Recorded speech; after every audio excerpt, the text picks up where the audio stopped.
cold coming we had of it, just the worst time of the year for a journey, and such a long journey, the ways deep and the weather sharp, the very dead of winter. And the camels, galled, sore-footed, refractory, lying down in the melting snow. There were times we regretted the summer palaces on slopes, the terraces, and the silken girls bringing sherbet. Then the camel men cursing and grumbling, and running away and wanting their liquor and women, and the night fires going out, and the lack of shelters, and the cities hostile, and the towns unfriendly, and the villages dirty and charging high prices. A hard time we had of it. At the end we preferred to travel all night, sleeping in snatches, with the voices singing in our ears, saying that this was all folly.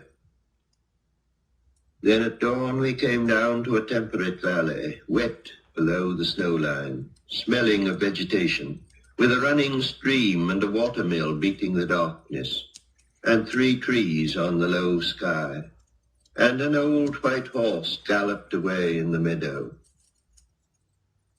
Then we came to a tavern with vine leaves over the lintel, 6 hands at an open door dicing for pieces of silver, and feet kicking the empty wineskins. But there was no information, and so we continued and arrived at evening, not a moment too soon, finding the place. It was, you may say, satisfactory. All this was a long time ago. I remember, and I would do it again, but set down this, where we led all that way for birth or death. There was a birth, certainly. We had evidence and no doubt. I had seen birth and death, but had thought they were different. This birth was hard and bitter agony for us, like death, our death.